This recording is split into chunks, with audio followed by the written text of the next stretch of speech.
you. Can you put it in the room?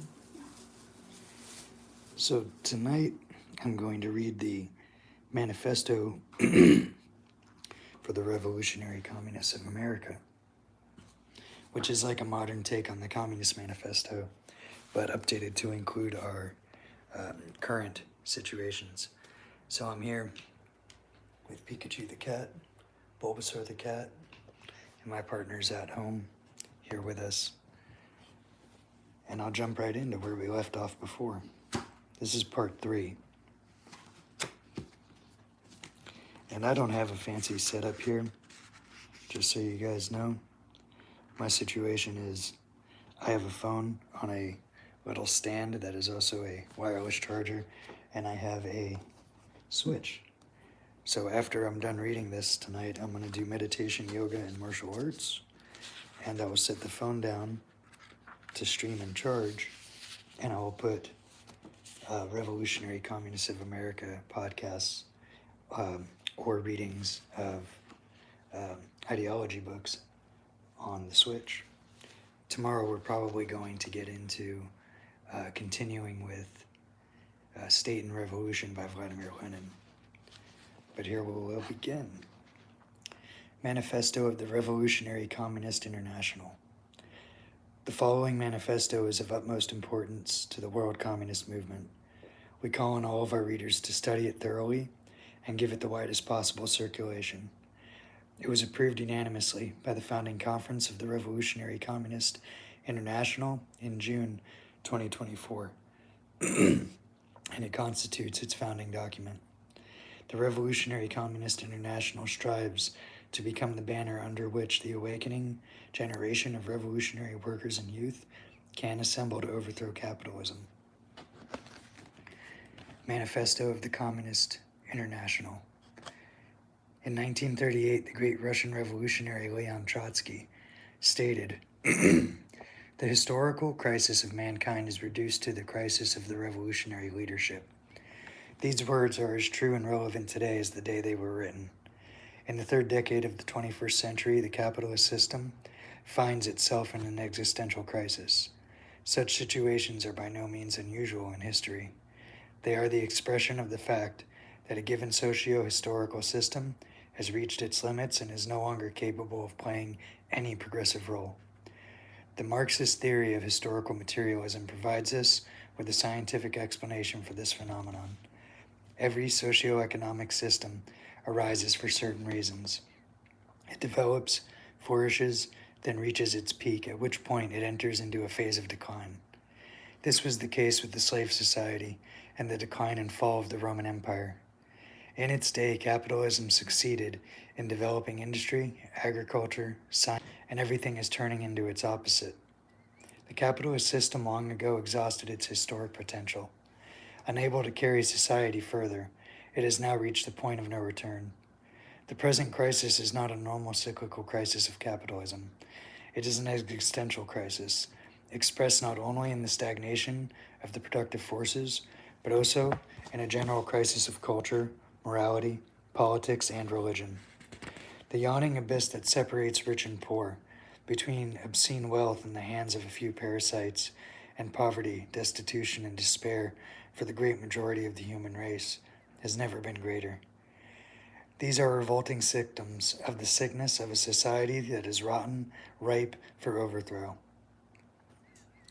Its eventual downfall is inevitable and cannot be avoided, but that does not mean that the bourgeoisie lacks the means of delaying crisis or of reducing their impact, or at least to some extent and for a temporary period. Yet, such measures create merely new and insoluble contradictions. The 2008 financial crisis was a major turning point. The truth is that world capitalism has never recovered from that crisis. For decades, bourgeoisie economists argued that the invisible hand of the market would solve everything, and the government should play no role whatsoever in the economic life of the nation. But the markets collapsed, and were only saved by massive government intervention. During that crisis, governments and central banks were compelled to pour vast sums of money into the system to prevent a total catastrophe. The bourgeoisie succeeded in saving the system only by pushing it far beyond its natural limits. Governments spent vast quantities of money that they did not possess. This reckless method was repeated in the COVID-19 pandemic. These desperate measures led inevitably to an uncontrolled explosion of inflation and the creation of huge public, corporate, and private debt, which has forced governments to slam on the brakes. Now the whole process must go into reverse.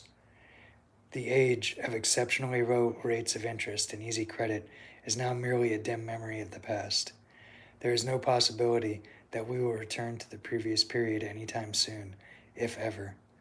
The global economy is faced with the prospect of a perfect storm, in which one factor feeds upon another to produce a sharp downward spiral. I just got a notification that the feds are watching my channel right now. The world is heading towards an uncertain future characterized by a never-ending cycle of wars, economic collapse, and increasing misery.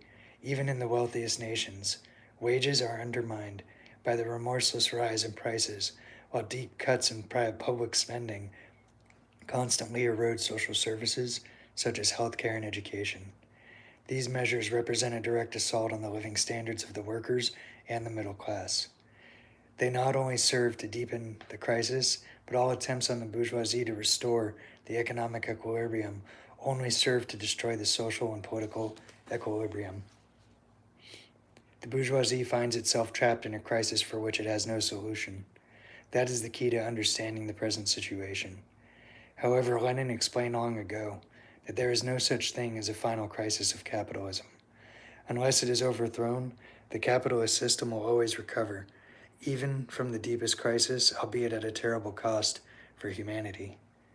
The limits of globalization. The main causes of capitalist crisis are, on the one hand, private ownership of the means of production, and on the other, the suffocating straitjacket of the national state, which is far too narrow to contain productive forces that capitalism has created. For a time, the phenomenon known as globalization enabled the bourgeoisie to partially overcome the limitation of the national state through the boosting of a world trade and an intensification of the international division of labor. This was further accelerated by the incorporation of China, India, and Russia into the capitalist world market following the collapse of the Soviet Union. This was the main means by which the capitalist system survived and grew in past decades.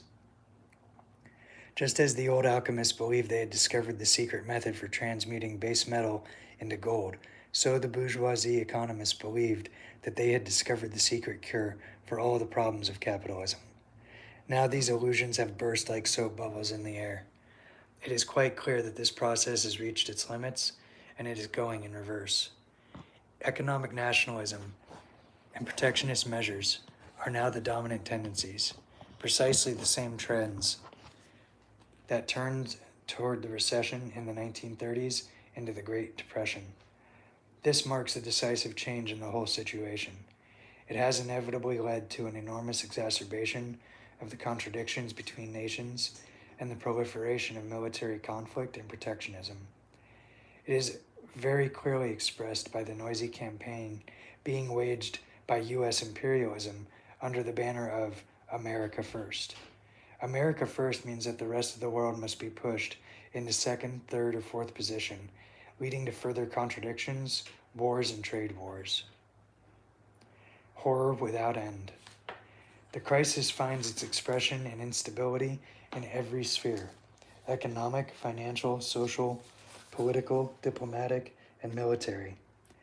In the poor countries, millions are faced with a slow death by starvation, squeezed by the remorseless grip of the imperialist moneylenders. The UN estimated in June 2023 that the number of people forcibly displaced by war, famine, and the impact of climate change stood at 110 million, a sharp increase on pre-pandemic levels. This was before the war on Gaza. In a desperate attempt to escape from these horrors, large numbers of people are forced to flee to places like the USA and Europe. Those who make the difficult and dangerous journey to cross the Mediterranean or the Rio Grande endure unspeakable violence and abuses on the way. Tens of thousands die every year in the attempt. These are the terrible consequences of the economic and social collapse caused by the ravages of the so-called free market economy and the violent actions of imperialism. which caused devastation, death, and destruction on an unimaginable scale. After the fall of the Soviet Union, the USA became, for a time, the only superpower in the world. With colossal power came colossal arrogance. U.S. imperialism imposed its will everywhere, using a combination of economic power and military muscle to subdue any nation that refused to bend the knee to Washington. Having seized control of the Balkans and other former Soviet spheres of influence, it launched a vicious and unprovoked invasion of Iraq that caused the death of over 1 million people. The invasion of Afghanistan was yet another bloody episode.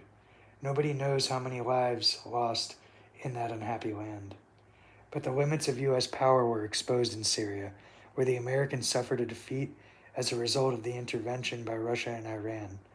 This marked an abrupt change in the situation. From that time onwards, U.S. imperialism has suffered one humiliating setback after another. This fact in itself is a striking proof of the crisis of capitalism on a world scale. In the 19th century, British imperialism derived enormous wealth from its role as the dominant world power. But now things have changed into their opposite. The crisis of capitalism and growing tensions between nations are making the world a much more turbulent and dangerous place. Being the world's main policeman is an increasingly complex, expensive job, with trouble flaring up everywhere and former allies sensing weakness and ganging up to defy the top boss. U.S. imperialism is the most powerful and reactionary force on the planet. Its military spending equals that of the next top 10 countries combined, and yet it is unable to decisively impose its will in any region of the world. The cold reality of U.S. imperialism, and also its repulsive hypocrisy, was clearly exposed by the horrific events in Gaza. It was an active participant in the atrocious massacre perpetrated on helpless men, women, and children by the monstrous Israeli regime. This criminal war of aggression could not have lasted a single day without the active support of the U.S. ruling clique. Yet while hypocritically wailing about the fate of these victims, Washington continued to send arms and money to assist Netanyahu in his butcher's work. But the most striking has been the total inability of Washington to compel the Israelis to do what suits American interests. However hard they pulled the strings, the marionette continued to dance on its own tune. This was a very instructive indication of the decline of American power, not only in the Middle East. The ability of one nation to dominate others is not absolute, but relative. The situation is not static, but dynamic, and changes all the time. History shows that formerly backward and oppressed nations can become transformed into aggressive states that turn on their neighbors and attempt to dominate and exploit them. Today, Turkey is one of the most dominant powers in the Middle East. It is a regional imperialist power. By contrast, Russia and China, having entered the capitalist road, have revealed themselves as formidable imperialist powers with a global reach. This brings them into direct conflict with American imperialism. China and Russia have not yet acquired the same level of economic and military power as the USA, but they have emerged as powerful rivals, challenging Washington in a global struggle for markets, spheres of influence, raw materials, and profitable investments. The wars in Ukraine and Gaza have provided graphic proof of the limits of the powers of U.S. imperialism. In the past, the existing tensions would already have led to a major war between the great powers, but changing conditions have removed this from the agenda, at least for the present. The capitalists do not wage war for patriotism, democracy, or any other high-sounding principle. They wage war for profit, to capture foreign markets, sources of raw materials such as oil, and to expand spheres of influence. Is that not absolutely clear? And it is not only very clear that a nuclear war would signify none of these things, but only the mutual destruction of both sides. They even have coined a phrase to describe the scenario: MAD, mutually assured destruction. Another decisive factor weighing against open warfare between the main imperialist powers is the mass opposition to war, particularly, but not exclusively, in the USA. A recent poll indicates that only 5% of the US population would favor direct military intervention in Ukraine. This is hardly surprising given the humiliating defeats suffered in Iraq and Afghanistan, a fact that is burned into the consciousness of the people of the United States. This, plus the fear that a direct military confrontation with Russia could escalate, creating the risk of nuclear war, acts as a serious restraint. Although world war is ruled out under present conditions, there will be many small wars and proxy wars like the one in Ukraine. The global impact of such wars will be significant. This will add to the general volatility and fuel the flames of world disorder. This was made very clear by the events in Gaza. The future that this system offers can only be one of endless misery, suffering, disease, wars for the human race. In the words of Lenin, capitalism is horror without end. Crisis of bourgeoisie democracy. The economic conditions in the coming period will be far more similar to those of the 1930s than those that followed the Second World War. The question therefore arises, will bourgeois democracy remain intact for the foreseeable future? Democracy is in fact the monopoly of a few wealthy and privileged nations, where the class war can be kept within acceptable limits by giving some concessions to the working class. This was the material premise upon which so-called democracy in countries like the United States and Britain can be maintained for decades. Republicans and Democrats, Tories and Labor alternated in power without making any fundamental difference. In reality, bourgeois democracy is merely a smiling mask, a facade behind which lies the reality of the dictatorship of the banks and big corporations. To the degree that the ruling class is unable to grant concessions to the masses, the smiling mask is cast to one side to reveal the ugly reality of rule by violence and coercion. This is becoming increasingly evident. The free market was said to be a guarantor of democracy, but democracy and capitalism are opposites.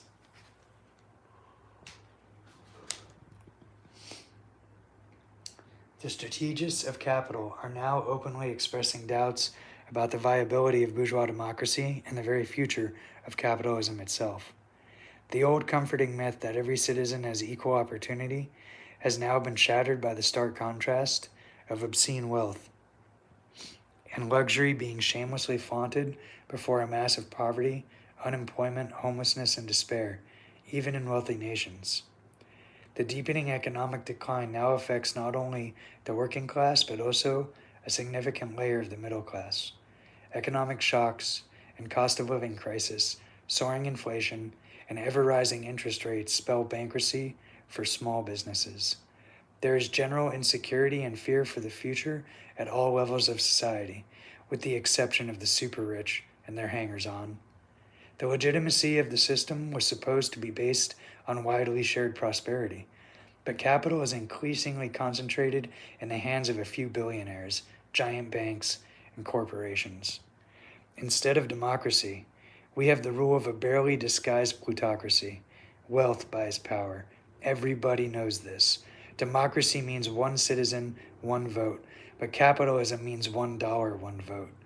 A few $billion buys an entrance ticket to the White House. This fact is becoming increasingly obvious to most people. There is growing indifference to the existing political order and distrust, indeed hatred, of the ruling elite and its institutions. Parliamentary rule itself is undermined. Elected bodies turn into mere talking shops, while the real power passes from Parliament to the Cabinet, from the Cabinet to cliques of unelected officials and quote-unquote advisors. The brazen lie that the police and judiciary are somehow independent is being laid bare for all to see. As the class struggle intensifies, these institutions will be increasingly exposed and lose whatever respect and authority they once have possessed. In the end, the bourgeoisie will draw the conclusion that there is too much disorder, too many strikes and demonstrations, too much chaos. Quote-unquote, we demand order. Already we see limitations being placed on democratic rights, such as the right to demonstrate. the right to strike, and the freedom of speech and the press. At a given stage, the bourgeoisie will be tempted to resort to open dictatorship in one form or another. But this could only become a realistic prospect after the working class has suffered a series of severe defeats, as was the case in Germany following the First World War. But long before that, the working class will have many opportunities to test its strength against that of the bourgeoisie state and move to take power into its own hands. Is there risk of fascism? Superficial impressionists on the so-called left internationally, foolishly, see Trumpism as fascism. Such confusion cannot help us to understand the real significance of important phenomena. This nonsense leads them to directly the swamp of class collaborationist policies. By advancing the false idea of lesser evil, they invite the working class and its organizations to unite with one reactionary wing of the bourgeoisie against the other. It was this false policy that allowed them to push voters to support Joe Biden and the Democrats, a vote that many people subsequently bitterly regretted. By constantly harping on about the alleged danger of fascism, they will disarm the working class when faced with genuine fascist formations in the future. As for the present, they miss the point entirely.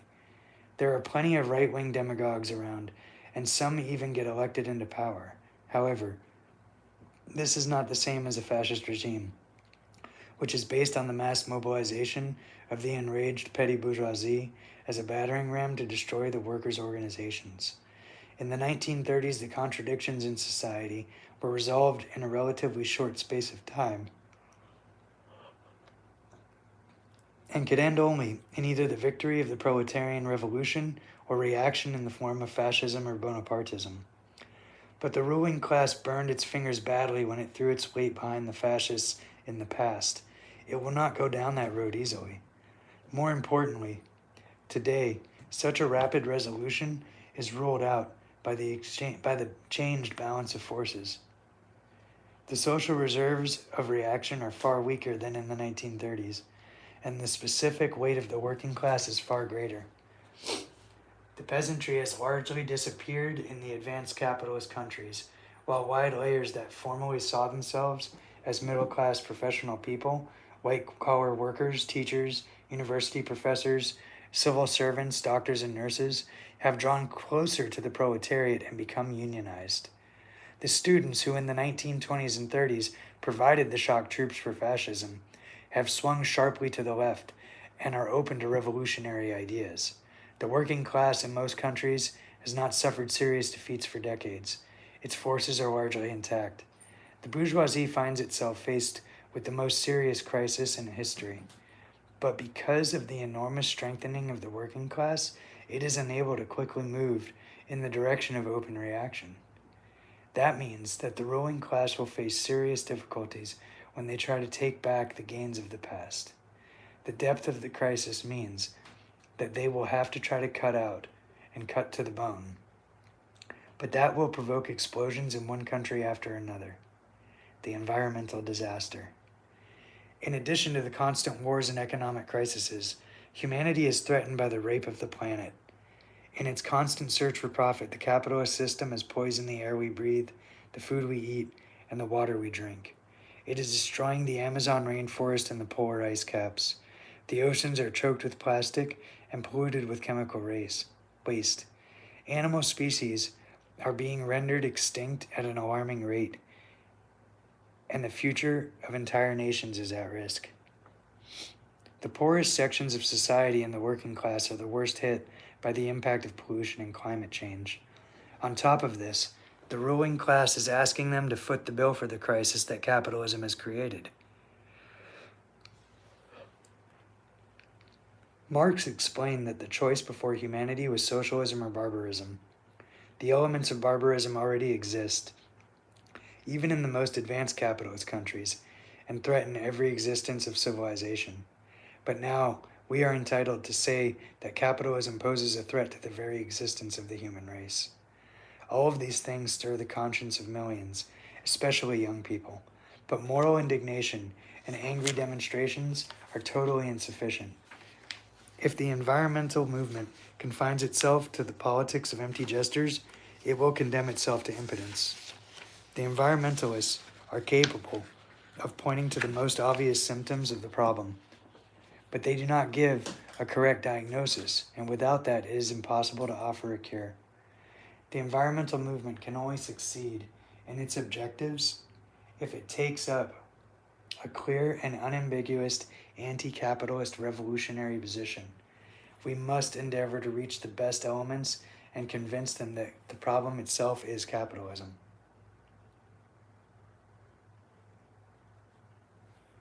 I lost my place. Give me a second. The environmental catastrophe is the result of the madness of the market economy and the profit motive. The so-called free market economy is impotent to solve any of the problems facing humanity. It is colossally wasteful, destructive, and inhuman. No progress can be made on this basis. The case for a planned economy is unanswerable. It is necessary to expropriate the bankers and the capitalists and replace the anarchy of the market with a harmonious and rational system of planning.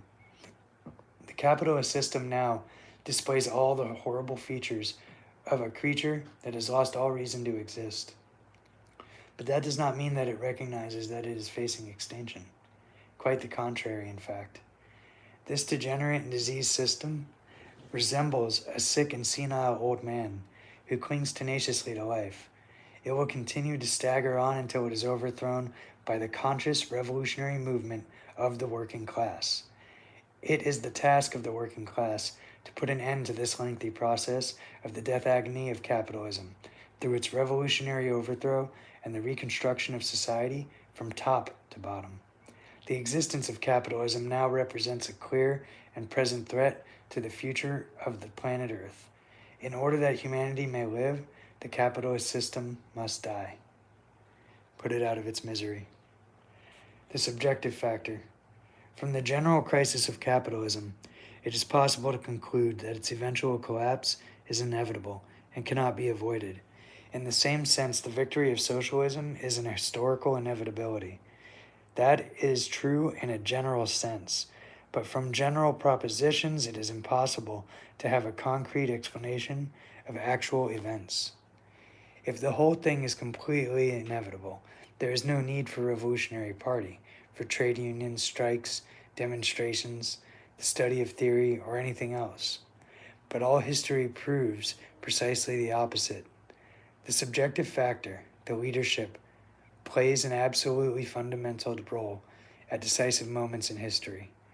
Karl Marx pointed out that the working class without organization is nothing more than raw material for exploitation. Without organizations, we are nothing. With it, we are everything. But here we arrive at the nub of the problem. The real issue is the complete absence of leadership, the complete rottenness of the leaders of the working class.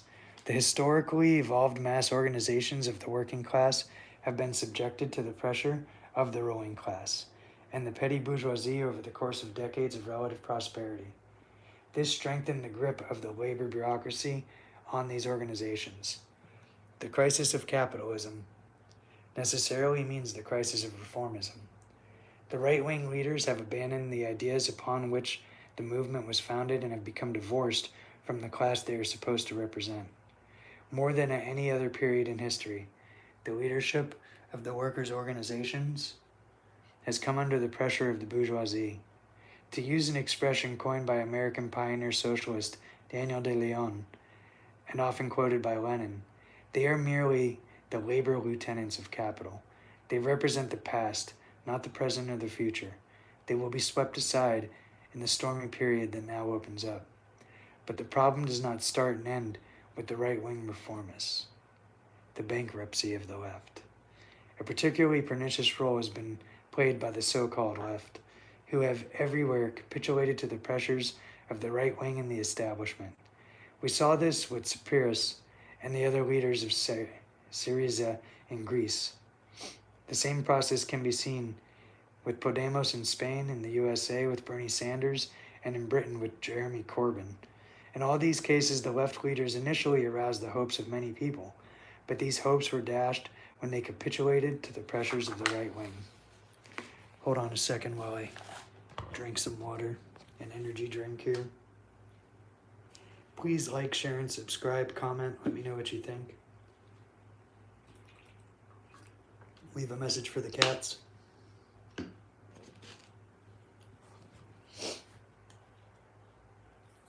All right, top of the page. It would be easy to accuse these leaders of cowardice and weakness, but here we are not dealing with individual morality or personal courage, but rather with extreme political weakness. The existential problem of the left reformists is that they believe that it is possible to achieve the demands of the masses without breaking with the capitalist system itself. In this respect, they do not differ from the right-wing reformists, except that the latter do not even bother to conceal their complete capitulation to the bankers and the capitalists. In the main, today the leftists do not even talk about socialism anymore. They are not even a shadow of the old left leaders in the 1930s. Instead, they confine themselves to feeble requests for better living standards, more democratic rights, etc. They do not even refer to capitalism anymore, but rather to neoliberalism, that is to say, bad capitalism as opposed to nice capitalism. Although they never say exactly what this imaginary nice capitalism is supposed to be. Because they refuse to break with the system, the left reformists inevitably see the need to find accommodation with the ruling class. They try to prove that they are no threat and that they can be trusted to govern in the interests of the capitalists. This explains their obstinate refusal to break with the right wing, the open agents of the ruling class inside the labor movement, which they try to justify on the grounds of the need to maintain unity. In the end, this always leads them to capitulate to the right. But when the latter gains control, they do not display the same timidity, but immediately launch a vicious witch hunt against the left. The cowardice here is not a question of the personal character of this or that individual. It is an inseparable part of the political DNA and left reformism.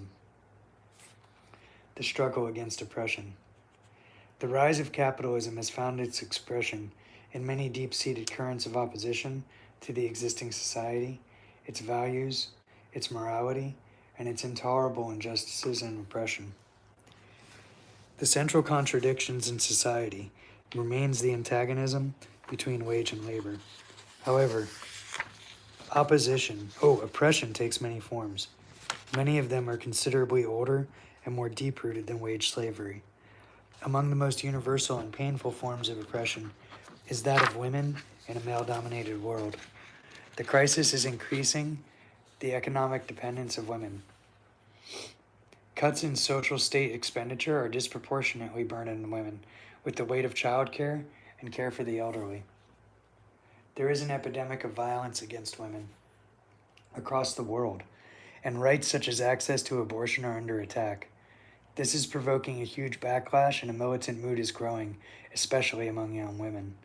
The rebellion of women against this monstrous oppression is of fundamental importance in the struggle against capitalism. Without full participation of women, there can be no successful socialist revolution. The struggle against all forms of oppression and discrimination is a necessary part of the fight against capitalism. Our position is very simple in every struggle. We will always take the side of the oppressed against the oppressors. But this general statement is insufficient in itself to define our position. We must add that our attitude is essentially a negative one. That is to say, we are opposed to oppression and discrimination of any sort, whether it be directed against women, people of color, gay people, transgender people, or any other oppressed group or minority. However, we utterly reject identity politics, which under the guise of defending the rights of one particular group, plays a reactionary and divisive role that ultimately weakens the unity of the working class and provides invaluable assistance to the ruling class. The labor movement has become infected with all kinds of alien ideas: postmodernism, identity politics, political correctness, and all the other bizarre nonsense that has been smuggled in from the universities by the left petty bourgeoisie, which acts as a transmission belt for alien and reactionary ideology. A byproduct of so-called postmodernism, identity politics has served to addle the brains of students. These alien ideas have been introduced into the labor movement, where they act as the most effective weapon in the hands of the bureaucracy for its struggle against the most militant class fighters. Lenin laid stress on the need for communists to fight on all fronts, not just economic and political front, but also on the ideological front. We stand firmly on the solid foundation of Marxist theory and the philosophy of dialectical materialism.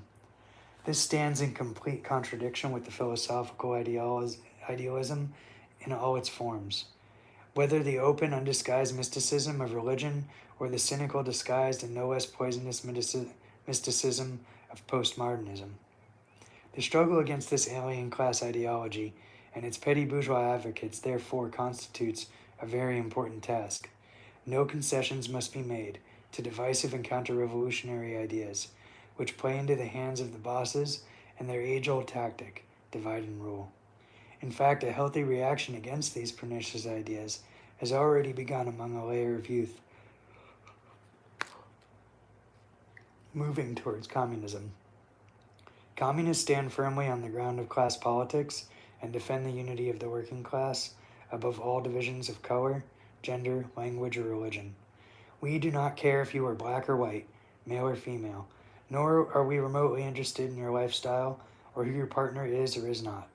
These are purely personal matters and no concern of anyone, bureaucrats, priests, or politicians.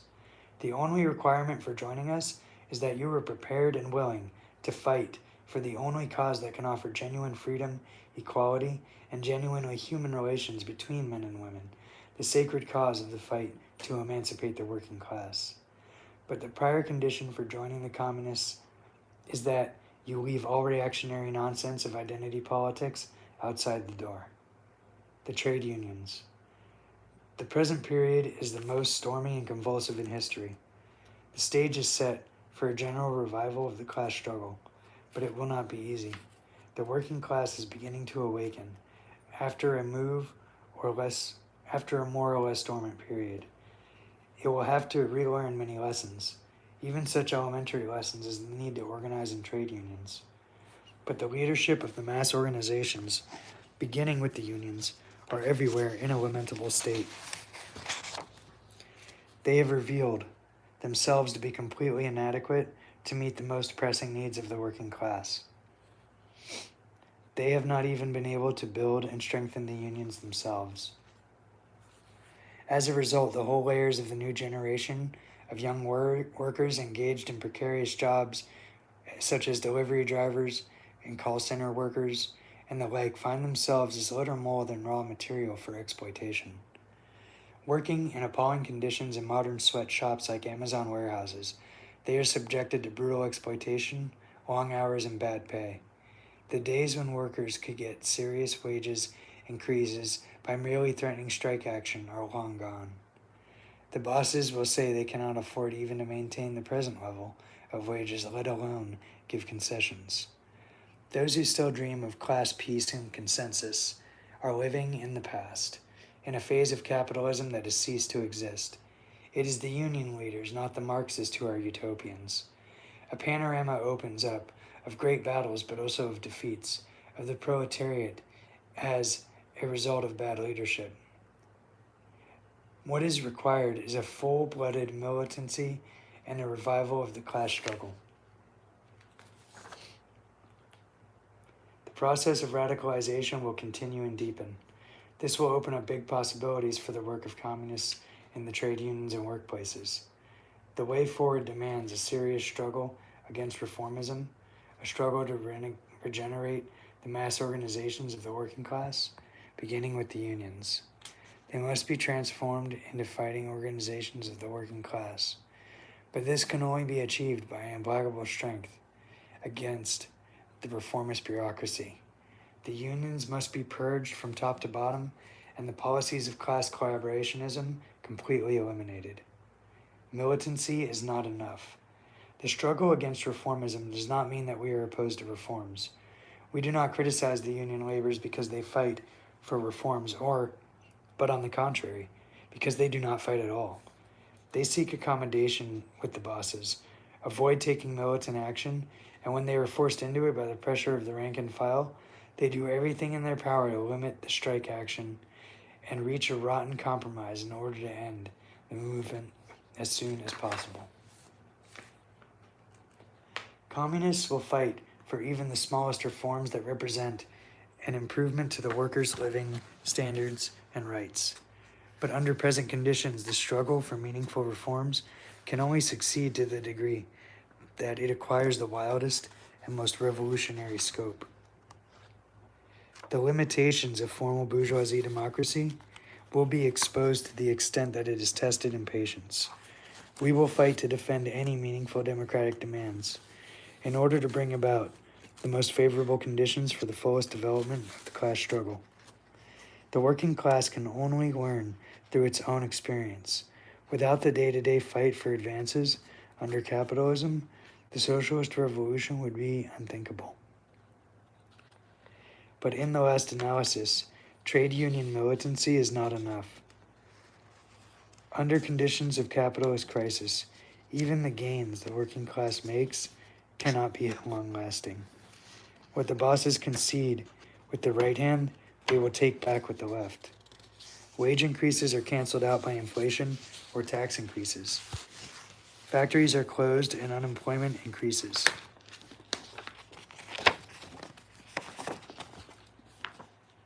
The only way to ensure that reforms are not canceled out is by fighting for a radical change in society.